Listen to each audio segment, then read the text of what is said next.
So, this is part 9 to my witchcraft testimony, Tug of War. So after I calmed down, I began to really listen to what God was telling me. There was two options. You either let it go and forgive your wife so God can get you out of this mess, or you hold on to the hate and you get what you saw in the dreams. I thought about this incident when I was 17, when my cousin tried to kill me, and my grandmother and the whole entire family split into two. One side supported me, and one side supported him. The police got involved and they told us it can go either way because you have people on his side and people on my side. And crazy enough, my grandmother was willing to go to court and testify on his behalf against me. That enraged me, and it sure enough enraged my mother. And it tore the family apart, man. I ain't gonna lie to you, I hated my grandmother for that. And my mother never said it, but I do believe she did too. So, long story short, man, one day my grandmother called my mother. Mother didn't want to answer the phone, but something told her to. She picks up the phone and my grandmother was having a stroke on the phone. She was dying. Now keep in mind, she stayed walking distance, not even less than a 1-minute walk away from us. She called my mother and she was slurring her words. All we can make out was help. Her voice was trembling and it was fading, and she just kept pleading, help. So my mother understood that she was in trouble and that she needed help. She grabbed me and we ran to her house.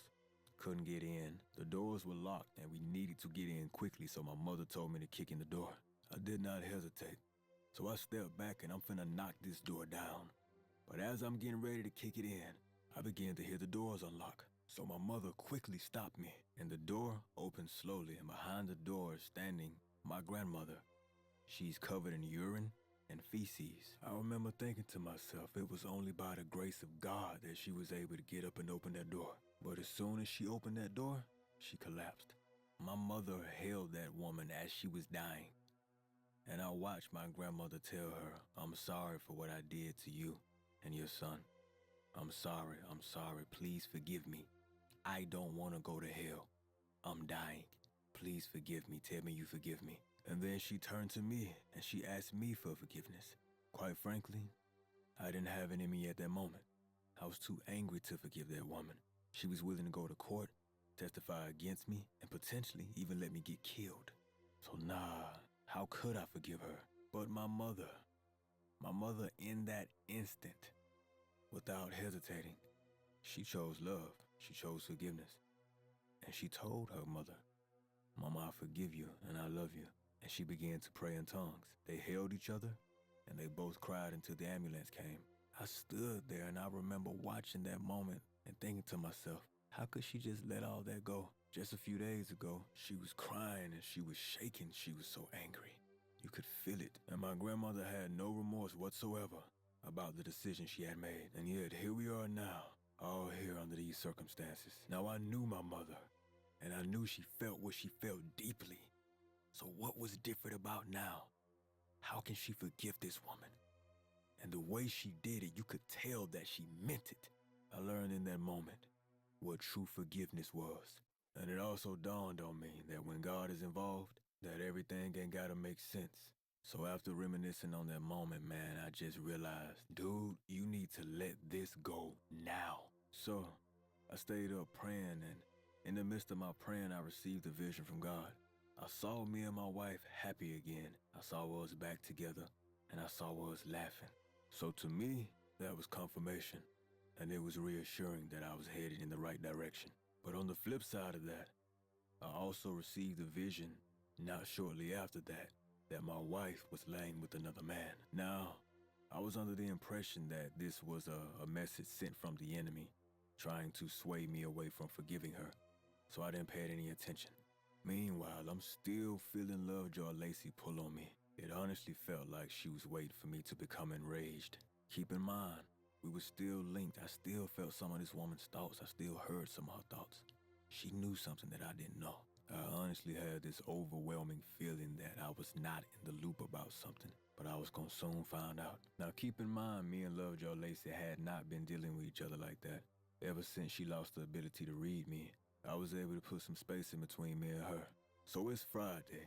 It's a 4-day weekend because it's a holiday. I just got paid and I feel good. So I'm driving home from work and something told me to call my wife. So I did.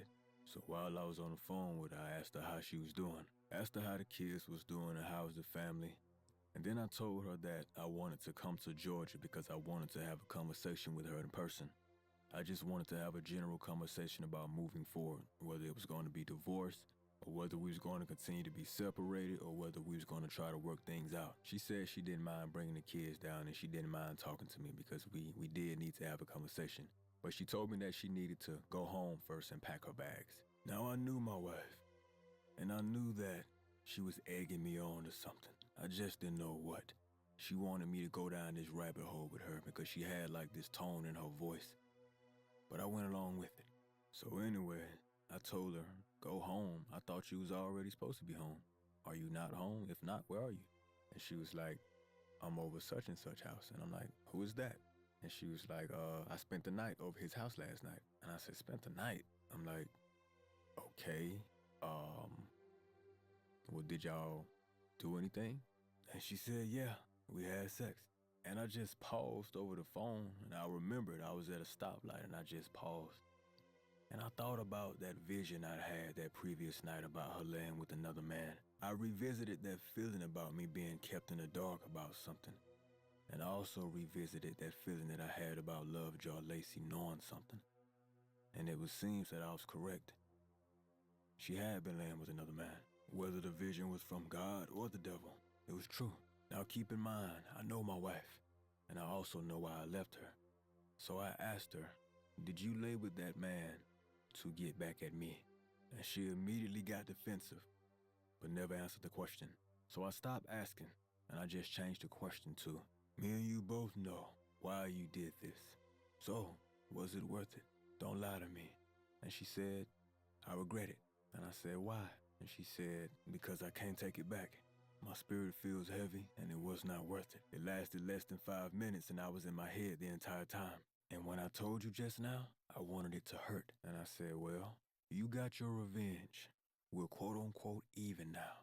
So now what? She said, are you angry with me? I said, angry? No, I'm not angry. Woman, when I met you, I loved the ground that you walked on. I used to get visions about you all the time, prophetic visions of how me and you would be together, and how we would be happy, and how we would have this family, and how you would make me a better man, and how I'd make you a better woman. And I loved you dearly for that, and I thank God every day for you. But the longer I was with you, the more of who you really were came out. You see, people never change. They just become more of who they really are over time, the more you're around them. And the more I was around you, the more I got to see just how horrible of a human being you really were. I made excuses for you, and I found ways to love you despite how you treated me. I gave and I gave and I gave, even when I didn't have it to give. And you took and you took and you took, and you did it all selfishly, without remorse. I got you all the gifts you wanted. I fucked you like a porn star. I made your ass come so many times it started to fuck with your sanity. I fasted for 4 years and I told God the next woman that I meet is going to be my wife. I gave you the best versions of me, a pristine version of me, a version of me that nobody else had, and a body that nobody had touched in 4 years. And you mean to tell me I wasn't good enough? After all of that, I still wasn't good enough. Now with all that being said, to answer your question, no, I'm not angry with you. There's nothing else that you can possibly do to me to hurt or faze me. You've done it all. She began to cry, and she told me I was losing my mind while you was with that woman. You was out with another woman doing whatever you wanted to do. So I went out and I got with a man. I did what I wanted to do. And I told her, you know just as much as I do what's going on. I only wanted somebody to talk to, somebody that didn't make me feel like shit. I did not expect any of this. I was not aware that she was gonna put witchcraft on me and take me through this ordeal. She said I'm aware of all of that, but what I know versus what I feel is different. I care about the emotional connection, and the emotional connection between you two was real. Witchcraft or no witchcraft. And since we being honest, even if it was a small part, there was still a part of you that wanted to be there at some point. She gave you things that I wasn't giving you. She loved on you in ways that I wasn't loving on you. And I'm woman enough to admit that now. So although she did put witchcraft on you, a part of you wanted to be there. And it's that part of you that I'm angry with. Part 10 coming next. Twin Flame.